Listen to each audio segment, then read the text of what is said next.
ఓం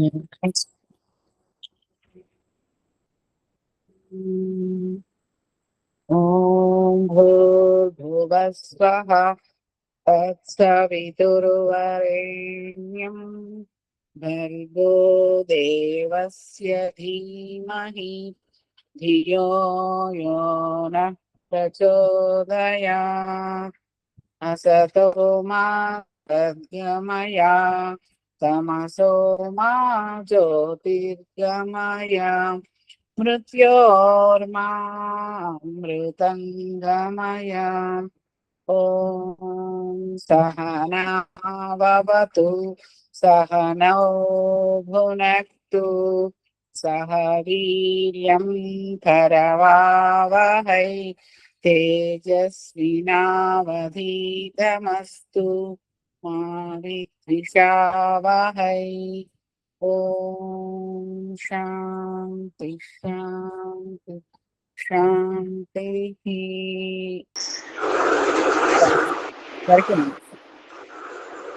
అందరికీ నమస్తే.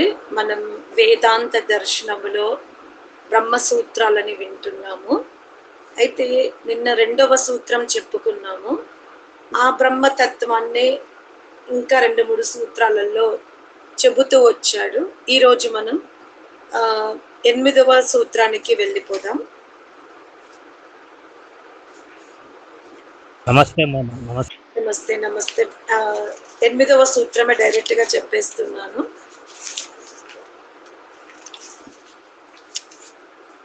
భూమా సంప్రసాదా దధ్యుపదేశాత్.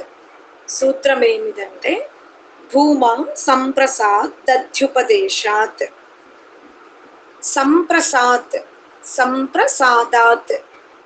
భూమా సంప్రసాదా దధ్యుపదేశాత్. విడదీస్తే సంప్రసాదాత్ భూమా అధ్యుపదేశాత్. సంప్రసాదాత్ పంచమి విభక్తి.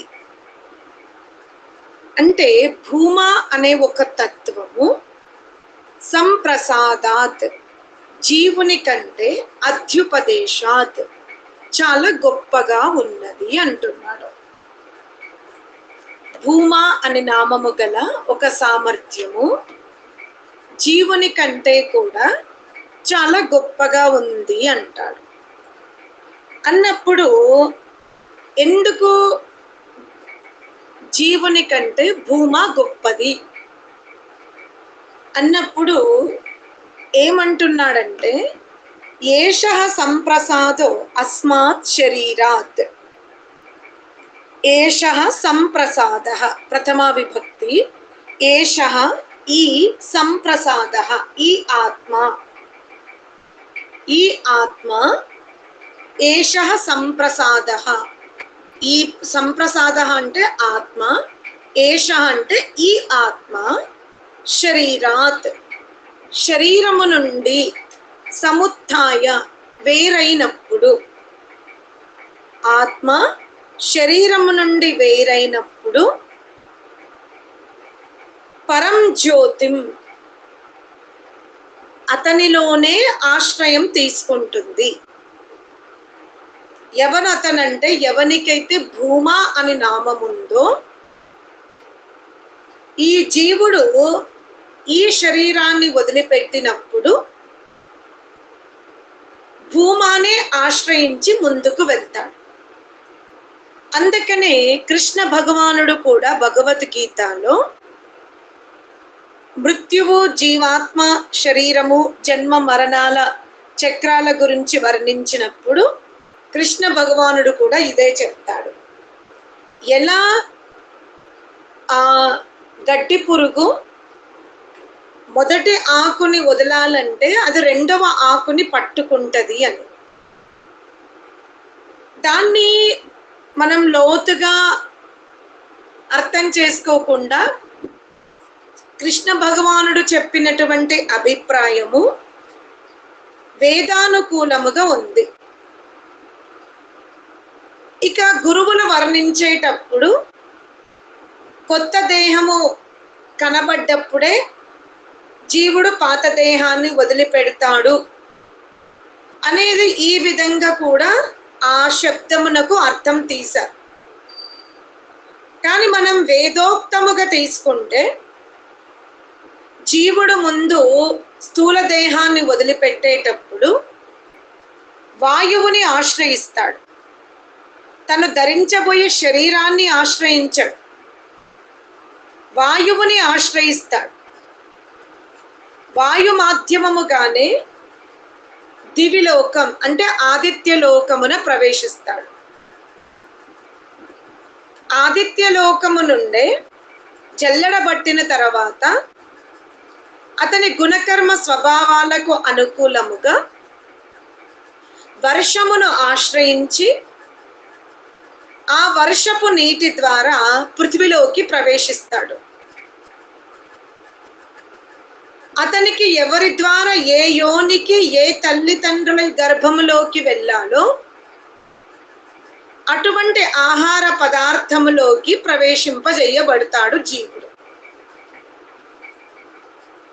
అందుకనే ఇక్కడ ఏమంటున్నాడంటే, మనందరికీ కూడా ఈ సిద్ధాంతం తెలుసు, ఇంకా గట్టిపడండి.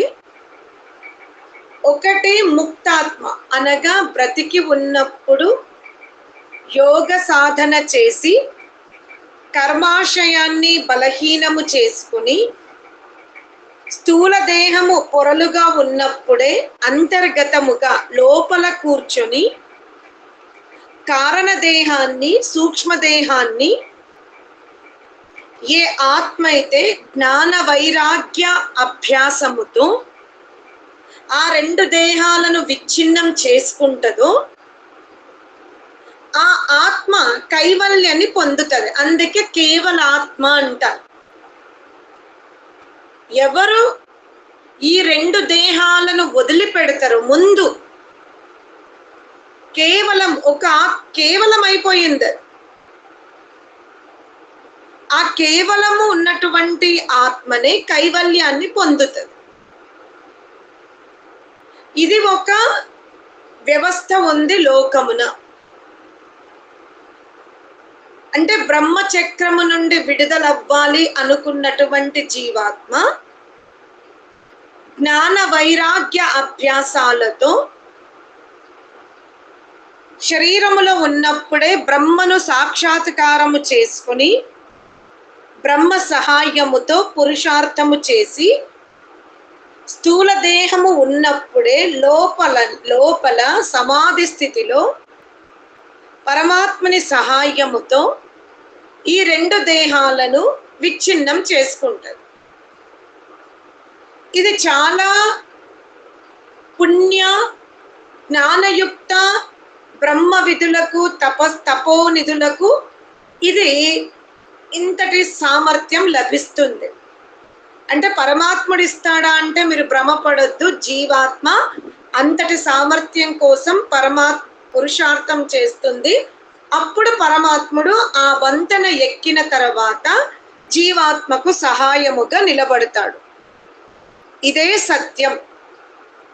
అంటే ఏ ఆత్మలైతే బ్రహ్మ వంతెన ఎక్కుతున్నాయో ఆ ఆత్మలకు లౌక్యమైన కష్టాలు ఉండవేమో, బాధలు ఉండవేమో, సంయోగ వియోగాలు ఉండవేమో, వ్యాధులు ఉండవేమో, మాలాగా అవమానాలు సహించరేమో, నడుము కాలు చెయ్యి నొప్పులు ఉండవేమో అన్న భ్రమలో ఎవ్వరూ ఉండకండి. వాళ్ళు ఆ దుఃఖములను అనుభవిస్తారు కానీ ప్రభావితులు కారు. అది గుర్తుపెట్టుకోండి. వాళ్ళు మనస్సుని ఆ దుఃఖం వైపు పోనివ్వరు. దుఃఖం వచ్చిందా వింటారు, గమనిస్తారు, దీర్ఘ శ్వాస తీసుకుంటారు. ఆ దుఃఖముని మనస్సు మీద ప్రభావము పడకుండా, సంశయ జ్ఞాన ఉత్పత్తి జరగకుండా, పరమాత్ముని నిందించకుండా యథాస్థితిలో ఉంటారు. ఇది మీరు తెలుసుకోవాలి. ఎందుకంటే మీరు బ్రహ్మ సూత్రాలు వింటున్నారు, వేదాంత దర్శనం వింటున్నారు కాబట్టి ఇంతకంటే మించిన బ్రహ్మ జ్ఞానము ఇంకా ఏ దర్శనములో ఉండదు. మీరు నెమ్మది నెమ్మదిగా చూస్తున్నారు. 11 ఉపనిషత్తులు విన్నారు. ఆ తర్వాత మనం యోగ దర్శనం విన్నాం, సాంఖ్య దర్శనం విన్నాం. ఎక్కడా కూడా ఎవరిని నిందించడానికి వీలు లేదు. కానీ బ్రహ్మతత్వాన్ని వేదాంతకారుడు అన్ని దిశల నుండి ఏదైతే ప్రయత్నం చేస్తున్నాడో, అందుకనే ఇప్పటికీ మనకు యోగాభ్యాసములో కొరత ఉండొచ్చు. కానీ బ్రహ్మతత్వములో, ఇక మన జ్ఞానములో భ్రాంతి ఉండకూడదు. మనం ఆ స్థాయికి చేరుకోగలగాలి. అంటే ఇక్కడ ఎవరైతే బాగా ఉన్నతమైన ధ్యాన స్థితికి వెళ్తున్నారో వాళ్ళకి మనలాగా దుఃఖాలు ఉండవేమో, అందుకే వాళ్ళు ధ్యానం చేసుకోగలుగుతున్నారు, అందుకే వాళ్ళు లోక కళ్యాణం చెయ్యగలుగుతున్నారు, అందుకే వాళ్ళు ప్రసన్నముగా ఉండగలుగుతున్నారు అని మీరు కారణాలు చెప్పకండి. వాళ్ళకి కూడా మీకంటే ఎక్కువ సమస్యలే ఉండొచ్చు, కానీ వాళ్ళు ప్రభావితులు కారు. ఇంకోటి, ఎవరైతే యోగాభ్యాసం తీవ్రంగా చెయ్యాలనుకుంటారో అధికాంశం వాళ్ళు ఏకాంతమునే ఇష్టపడతారు. కారణము, ఈ లోకములో దుఃఖమును రిపీట్ చేస్తారు, పునరావృత్తి చేస్తారు. ఇలా జరిగిందా, అలా జరిగిందా, మీరు ఇన్ని మంచి పనులు చేశారు అయినా మీ పట్ల ఇలా అయిందా. ఓదార్చడం వేరు, అజ్ఞానం వైపు తీసుకెళ్లడం వేరు.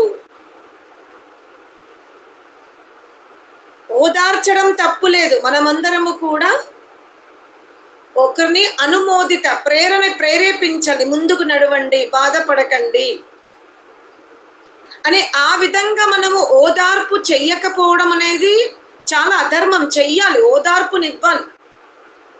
మన బంధుమిత్రులకి కష్టాలు వచ్చినప్పుడు అటువంటి వారిని ఓదార్చే ప్రయత్నం చెయ్యాలి, కానీ వారిని అజ్ఞానం వైపు నడిపించద్దు. ఇవాళ మనం అందరం ఓదార్పు కంటే ఎక్కువ అజ్ఞానం వైపు నడిపిస్తాం మనుషులని.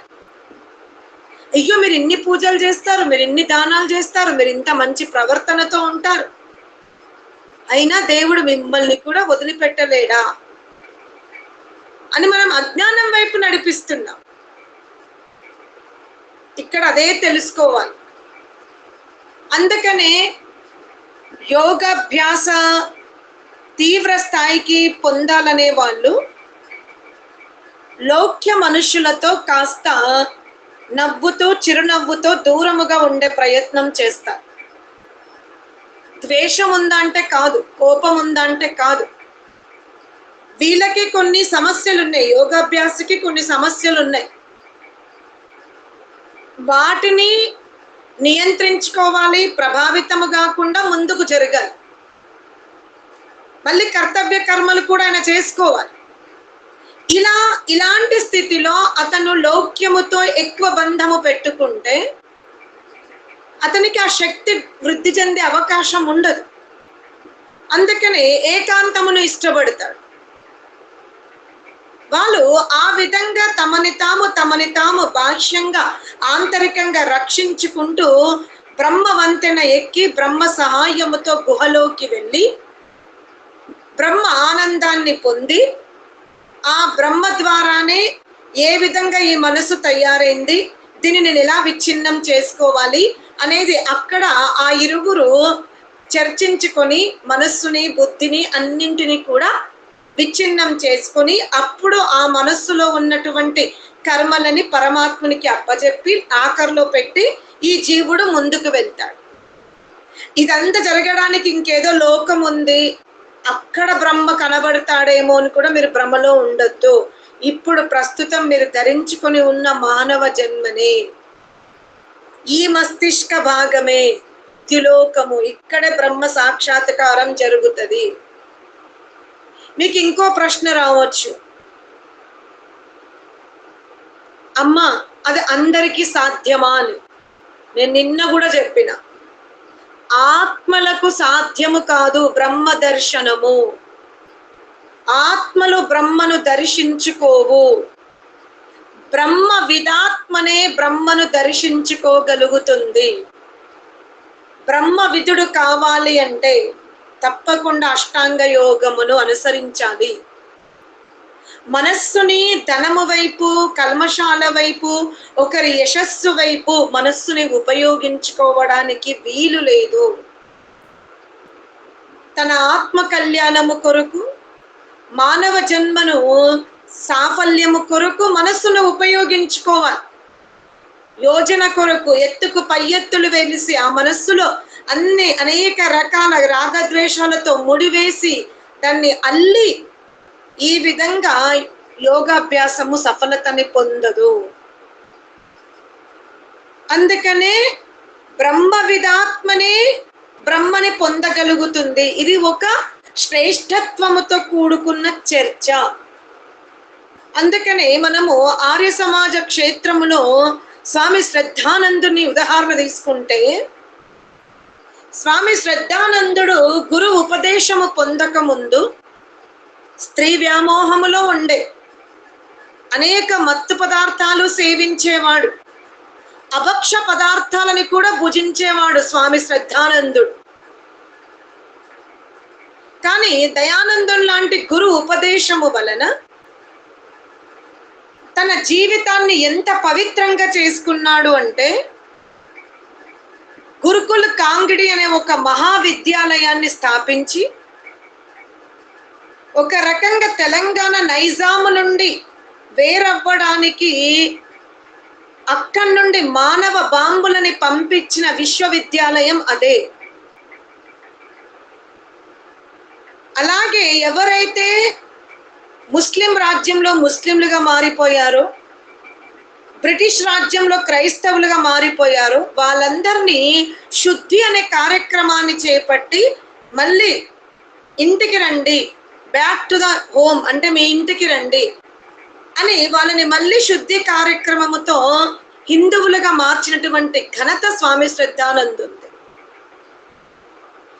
అంటే ఒక దశలో ఎంత అపవిత్రంగా జీవించినప్పటికీ కూడా గురు ఉపదేశముతో ఆత్మను పవిత్రము చేసుకొని, ఇక తనకు లభించినటువంటి బుద్ధి సామర్థ్యాన్ని, తనకు లభించిన మనస్సునన్నింటినీ కూడా సక్రమ మార్గములో పెట్టుకొని ఒక సూర్యుని వలె లోకానికి ప్రకాశాన్ని ఇచ్చి వెళ్ళిపోయిన గొప్ప సన్యాసి స్వామి శ్రద్ధానందుడు.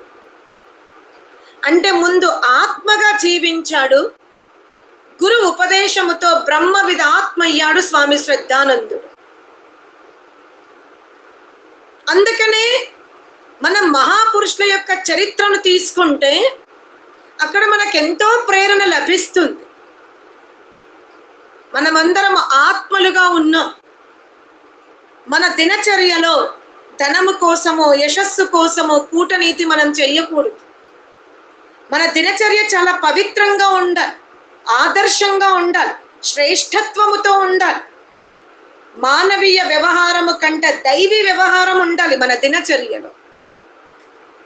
వేషధారణ కానీ, మన నడువడి కానీ, మన ఆలోచన కానీ, మన ఉనికి కానీ చాలా అద్భుతంగా ఉండాలి. బ్యూటీ పార్లర్లకు వెళ్ళి లీపాపూతి పూసుకొని అందంగా కనిపించడం కాదు, లోపల నుండి మనం అందంగా తయారవ్వాలి. రకరకాల కేశాలను బంధింపజేసి నేను అందంగా ఉన్నానని ప్రదర్శింపజేసుకుంటా. అది ఎప్పుడో ఒకప్పుడు మర్యాద, వివాహాది శుభకార్యాలప్పుడు అవి చేసుకోనివ్వండి. కానీ నిత్య జీవితములో మన ఆలోచనని, మన గుణకర్మ స్వభావాలని, మన నడవడిని, మన జీవిత లక్ష్యాన్ని ఈ ధ్యానం అనే బ్యూటీ పార్లర్లకు వెళ్ళి మనం అలంకరించుకోవాలి. అందుకే అంటున్నాడు, కైవల్యము పొందినటువంటి ఆత్మ వాయువుని ఆశ్రయించి ఆదిత్య లోకానికి వెళ్తది. కానీ ఏ ఆదిత్య లోకం అంటే సూర్యుడు కాదు, అక్కడ బ్రహ్మ ప్రజాపతి. ఇక కైవల్య స్థితికి చేరుకోలేదు, కానీ శ్రేష్టమైన కర్మలు చేసింది, కొంత జ్ఞానాన్ని సంపాదించుకుంది, కొంత వైరాగ్యమును సంపాదించుకుంది. కొంత యోగాభ్యాసము కూడా చేసింది. కానీ ఇంకా కైవల్య ప్రాప్తి వరకు వెళ్ళలేదు. ఆ ఆత్మ పంచభూతాలలోని వాయువుని ఆశ్రయించి పంచభూతాల ద్వారా ఏర్పడిన ఆదిత్య లోకానికి వెళ్ళి ఆ ఆదిత్యుని లోకము నుండి వర్షము, వర్షము నుండి అన్నాదులు, అన్నాదుల నుండి మళ్ళీ మాతాపితరుల గర్భంలోకి వచ్చి వాళ్ళ సంస్కారాలు శిథిలము కావు. అది గుర్తుపెట్టుకోండి. ఏ ఆత్మ అయితే శ్రేష్టమైన కర్మలతో పాటు ఉత్తమ జ్ఞానాన్ని, ఉత్తమ యోగాభ్యాసము చేసుకుంది, ఆ విధమైన సంస్కారాల యొక్క నిర్మాణము చేసుకున్నటువంటి ఆత్మ పతనముతో వెళ్ళదు. ఉత్తమమైన తల్లిదండ్రుల గర్భము ద్వారా వచ్చి ఇంకా ఎంత అభ్యాసం ఉందో, ఇంకా ఎంత చెయ్యవలసి ఉందో అది చేసుకొని మోక్షంలోకి వెళ్ళిపోతుంది. ఇక 3వ స్థానములో ఉన్న ఆత్మలు యోగాభ్యాసం చేయలేదు, కానీ కర్మలు మంచిగా చేశారు, ఏవో జ్ఞాన బీజాలు వేసుకున్నారు, ఇంకా మొలకెత్తలేవు అవి. ఎందుకంటే పెద్దగా రుచి చూపించలే, ప్రయత్నం చెయ్యలే. సంసారంలో భర్త సుఖము, కోడళ్ళని వేధించడము, నలుగురితో వెళ్ళి నేను గొప్ప నేను గొప్ప, ఈ ప్రదర్శనలోనే జీవితం సమాప్తం చేసుకున్నారు. కానీ కర్మలు మంచిగా చేశారు. మా చీరలు బాగున్నాయి, మా నగలు బాగున్నాయి, నేను బాగున్నా, నా ఆలోచన బాగుంటది, నా ఉనికి బాగుంటది, ఇలా అధికారముతో కర్మలు మంచిగా చేసుకొని వాళ్ళు కూడా స్థూల దేహాన్ని వదిలిపెట్టారు. అటువంటి వారు ధనవంతులైన అనేక సౌకర్యాలున్న ధార్మికులైన తల్లి తండ్రి గర్భములో పుడతారు. కానీ గురువు లభిస్తే ఆ వేసుకున్న విత్తనం మొలకెత్తుతుంది, లేకపోతే అది ఎక్కడో మరుగున పడుతుంది. అది గుర్తుపెట్టుకుంది. ఇక 4వ స్థానంలో ఉన్నారు. మరీ పుణ్యకర్మలు చేయలేదు, అలానే పాపకర్మలు చేయలేదు, అన్ని 50-50లో ఉన్నారు. అంటే మానవ జన్మలోకి వస్తారు. ఇక 52, 53, ఒక 60 వరకు పుణ్యకర్మలు, 40 వరకు పాపకర్మలు ఉన్నాయి. అంటే ఆవు లాంటి సాత్విక పశు సంపత్తిలోకి వస్తారు. ఏది జరాయుజము అంటే గర్భాశయము ధరించి ఉన్నటువంటి యోనిలోకి వస్తారు. ఇక రక్త సంబంధికులను, దేశాన్ని, తోటి ప్రాణులను హింసించి వేధించి దుఃఖింపజేశారు, జన్మనిచ్చిన తల్లిదండ్రులని ఆస్తిపాస్తుల కోసం నరికేశారు, పరపురుషుని వ్యామోహముతో సంతానాన్ని కూడా గొంతు పిసికి చంపిన అటువంటి మాతాపితరులు వృక్షాది యోనిలోకి వెళ్తారు. ఆ తర్వాత అండజం, స్వేదజం. ఉద్భిజములోకి మాతాపితరులను ధనం కోసం నరికిన వాళ్ళు, భార్యా బిడ్డల్ని లేదా బిడ్డ తల్లి ఇతర సుఖాల కొరకు సంతానాన్ని అనేక రకాలుగా హింసించి వదిలిపెట్టేసి వాళ్ళని శూద్రులుగా తయారు చేశారు. అనేక రకాల వ్యసనాలతో గురైపోయారు. రక్త సంబంధికులని మోసం చేశారు, మిత్రులని మోసం చేశారు, బంధువులని మోసం చేశారు, దేశద్రోహం చేశారు, ధర్మద్రోహం చేశారు, జాతి ద్రోహం చేశారు. అటువంటి వారు వృక్షాదుల యందు ఆ ప్రారబ్ధాన్ని సమాప్తం చేసుకుంటారు. కానీ వీళ్ళందరూ కూడా బ్రహ్మనే ఆశ్రయిస్తారు. ఈ వ్యవస్థ అంతా బ్రహ్మనే చేస్తాడు. అందుకనే ఆత్మ కంటే గొప్పది బ్రహ్మ. మీరు గురువులని ఆశ్రయిస్తే మీ జన్మ రాహిత్యము మీకు అర్థమవుతుంది. అందుకనే పదజలాలు అతి శ్రద్ధగా ఉన్నప్పుడు అర్థం అనర్థం అవుతుంది. ఇప్పుడు మనలో పూర్వజన్మలో ఇంకో గురువు బీజాలు వేశారు. ఆ బీజాలు ఇప్పుడు మన మన మస్తిష్క భాగమున ఉన్నవి. మళ్ళీ ధార్మికులైన అమ్మ నాన్న లభించారు, గురు ఉపదేశం జరిగింది అంటే ఇప్పుడు ఈ గురువు చెప్పడం వల్ల ఆ లోపల ఉన్నటువంటి బీజం విత్తనం ఎత్తింది. మీరు ప్రయత్నం చేశారు, మంచి మార్గంలో వెళ్ళారు. అందుకే ఏమంటాము, గురువు వలన జన్మరాహిత్యము అర్థమవుతుంది. అంతేకాని ఈ గురువు మనని మోక్షం వైపు తీసుకెళ్తాడు కానీ మోక్షంలోకి ప్రవేశింపజెయ్యడు. అది గుర్తుపెట్టుకో. భారతదేశంలో గురు పూజ, పాద పూజ ఇది చాలా ఎక్కువ ప్రపగండ చేస్తారు. గురువు వలనే మనకు జ్ఞానం లభిస్తుంది, కాదనడానికి వీలు లేదు. కానీ గురువుని ఎంతవరకు పూజించాలో అంతవరకు పూజించాలి. కానీ సృష్టికర్త అయిన బ్రహ్మస్థానములో గురువుని పూజించడానికి వీలు లేదు. అది గుర్తుపెట్టుకోండి. అందుకనే గురువునాం గురువు ఈ ప్రపంచంలో ఒక మట్టి ముద్దలో ఉన్నటువంటి విత్తనాన్ని నీరు పోసి జ్ఞానం అనే తరింపజేసినటువంటి గురువు కంటే కూడా ఆ బ్రహ్మదేవ గురువే గొప్పవాడు. నిజమే, గురువు ప్రయత్నం సామాన్యమైనది కాదు. ప్రాపంచిక సుఖాల వైపు ఒక మత్స్యములాగా వెలవెలలాడుతున్నటువంటి జీవాత్మని ఉపదేశింపజేసి బ్రహ్మ వందన వైపు నడిపించినటువంటి గురువు ప్రయత్నం సామాన్యమైనది కాదు. అయినప్పటికీ గురువుకి బ్రహ్మస్థానము ఇవ్వకూడదు. తల్లి కంటే ఎక్కువ స్థానం ఇవ్వండి, తండ్రి కంటే ఎక్కువ ఇవ్వండి, మిత్రుని కంటే ఎక్కువ ఇవ్వండి. మీ దగ్గర ఉన్నటువంటి పత్రం, తోయం, వస్త్రం ఏదైనా సమర్పించండి గురువుకి. కానీ సృష్టికర్త స్థానం ఇవ్వడం సరి అయినది కాదు అంటుంది శాస్త్రం. అందుకనే ఈ జీవుడు బ్రహ్మజ్ఞాని అయినా లేదా ఎంతటి కర్మలు చేసినా అతనినే ఆశ్రయించి నూతన దేహంలోకి వెళ్తుంది. కాబట్టి బ్రహ్మ ఆ భూమానే గొప్ప అంటాడు. అని ఏం చెప్తున్నాడు అంటే, మనం చాందోగ్య ఉపనిషత్తులో నారద మహర్షి గురించి కూడా విన్నాం, చాలాసార్లు విన్నాం. అయితే ఇక్కడ మీరు తెలుసుకోవాల్సింది ఏంటంటే, ఒక ప్రశ్న వస్తుంది. ఈ లోకమున విజ్ఞానము, బలము, అన్నము, జలము, అగ్ని, వాయువు, ఆకాశము, స్మరణ, ఆశ, ప్రాణం. పదాలు మళ్ళీ వినండి.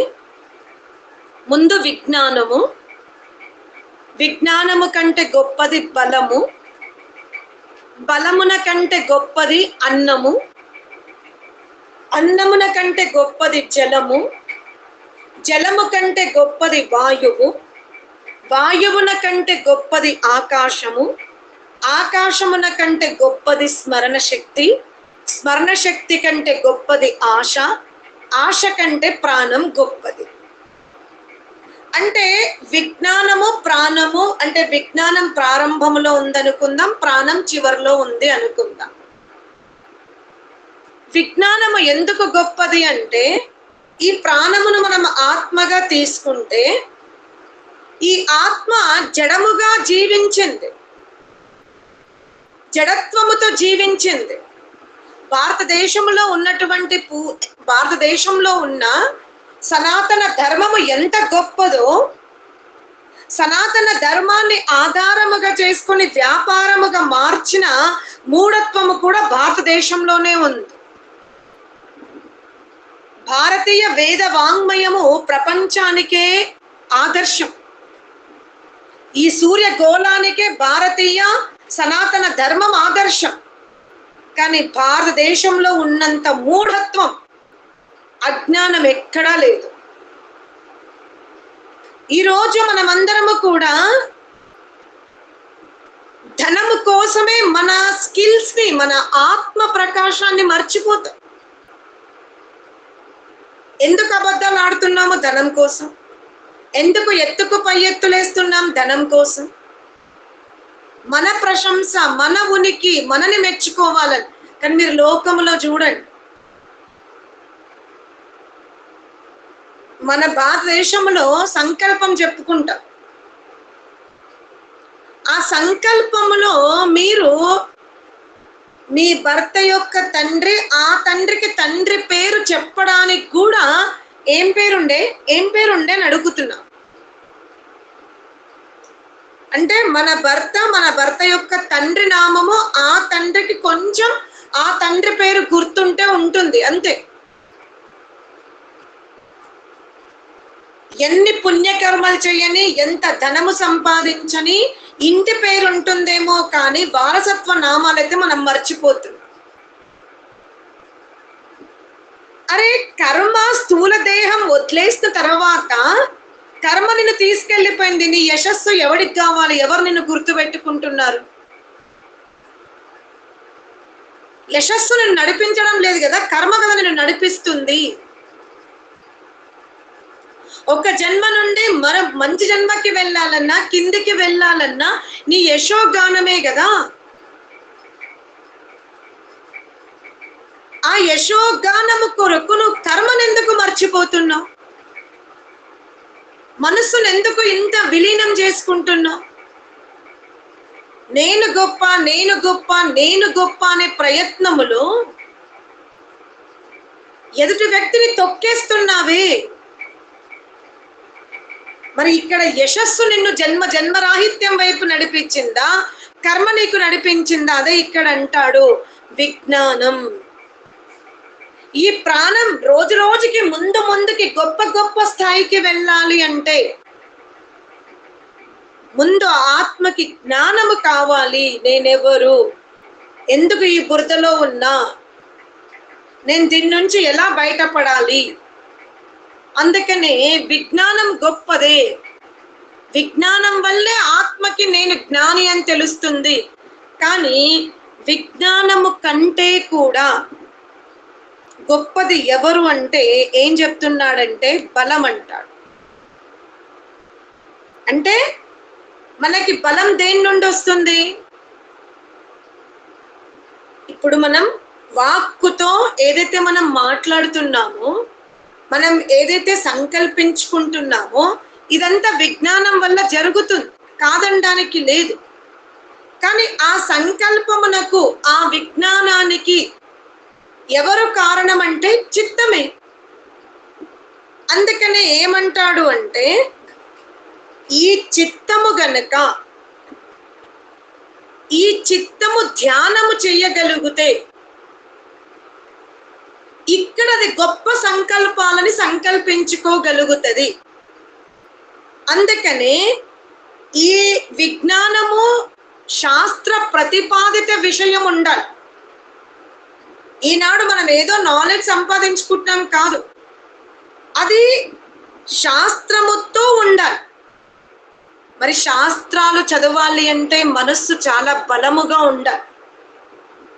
మానసిక బలము ఉంటేనే, మనం మానసికంగా స్ట్రాంగ్ ఉంటేనే, మనం మానసికంగా దృఢముగా ఉంటేనే మనం విజ్ఞానం ద్వారా ముందుకెళ్ళగలుగుతాం.